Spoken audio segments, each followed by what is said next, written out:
Hello everyone. My project is Paani, which is the abbreviation of Preparedness and Awareness Assessment of Neighborhoods during inundation. The project is primarily associated to the flood resilience of the city. Rajkot experiences major flooding almost every year, which brings huge health and financial losses. The damage is more on certain parts of the city, and so a unified solution for the city isn't possible.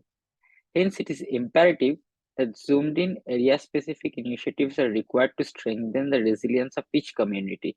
By strengthening their resilience in micro-scale, we can bring the overall city resilience. This is where the Paani comes in.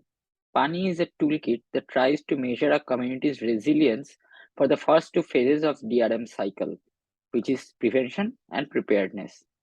To prepare Paani, numerous global and national level guidelines, along with literature and case studies, were consulted.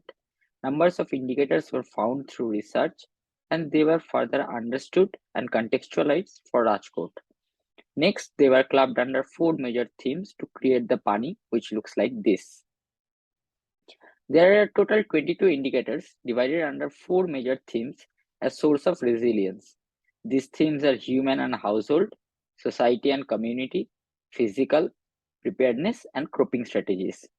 The methodology to apply Paani is like this diagram: research-based questionnaire preparation, desktop-based site selection, site reconnaissance, and focus group discussion for questionnaire testing, modification in the questionnaire based on discussion, then finally household survey and data collection, and then analysis of the data to assess the community's resilience. The site in reference is the second largest stretch of slums in Rajkot, around 1.5 kilometers long, consists of 4 community toilets, 2 state government higher secondary school, 1 urban health center, and 8 Anganwadis. The slope of the site is from south to north and from east to west towards the Aji River. The entire area consists of 3 untenable slums, nearly Jayaprakash Nagar, Mianabas, and Bhagvatipura. On an average, the population density of the area is 426 pph. This map shows the household survey footprints. A total of 32 households were surveyed. Through the images, we can see the road and housing conditions of the site. After analysis of the data and based on experience, the indicators are summed up with a color coding and whether the issue is already addressed in the disaster management plan of Rajkot. At which level this issue can be further addressed and who can be the primary stakeholder to address the issue, and basic remarks about the indicator. This is for human and household theme. The same was done for social and community theme, and for the indicators of physical theme, and for preparedness and coping strategies theme. The consolidated findings of the Paani framework for these 3 slums looks like this. We see there are 10 parameters across the themes that requires an immediate initiative. 4 of the indicators doesn't require any intervention right now, and the rest 8 requires considerable attention. So from the analysis, it is found that there are several issues that are at household and community level. Through the case studies and good global practices, it is found that to strengthen a community's resilience, it is imperative that the community itself take part actively in that process. Outside solution can't be provided for these vulnerable communities, as need for each specific community is unique. And every time it was tried, it failed, as the community itself doesn't associate themselves with such top-down solutions. On the other hand, there are numerous examples like Bangladesh, Indonesia, Sub-Saharan Africa, where community-led resilience action have achieved a satisfactory result for a particular purpose. Now, let's take the case of the Bhagvatipura. To address the issue of community and household level, an action group needs to be formed. Let's call it BRAG, or the Bhagvatipura Resilient Action Group. This is basically one self-help group that can be formed under NULM under the supervision of RMC, or RMC can collaborate with international agencies who provide funds for community disaster resilience building projects. In the second case, RMC will also supervise the activity of BRAG, but doesn't have to be at the cost of training and required campaigning process.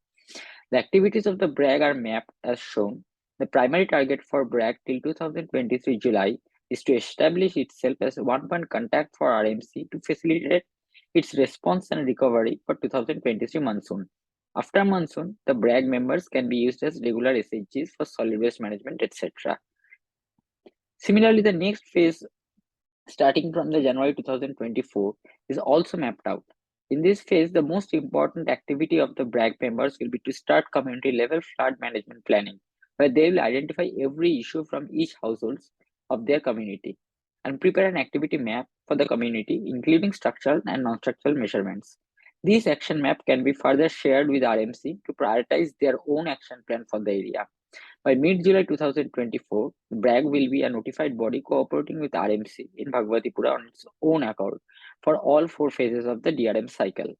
In a way, BRAG will be a platform to build resilience in a participatory planning manner and a step towards self-governance. Now, from the perspective of RMC alone, it can do 2 activities to reinforce this drive. From the household survey, it was found that there is a mismatch of supplies in different relief centers during flood. RMC can start working on institutional level to standardize relief supplies as early as January 2023. It was also found that the provision of wash is in critical condition, especially for the people who doesn't go to relief centers during flood.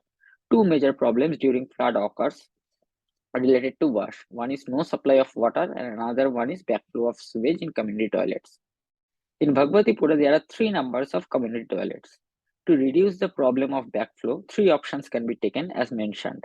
The third option is most feasible, which is a hybrid of the above 2. During the flooded days, the community toilets can have an on-site sanitation system, but for the rest of the year, it can remain connected to the centralized sewer. Bhagwathipura has 2 points where people with no household supply gather to get water. But because of the height of the end connection, they can't get water in case of flooding, even if there is supply. An elevated post with 4 water taps in 4 sides, as sketch, could be a solution, but this requires planning of water pressure. In the second option, RMC can collaborate with the BRAC to ensure water supply and storage to every household through private tanker a day before in case of a flood warning is generated. Also, people opt to take loan from individual in high interest rate during the recovery phase.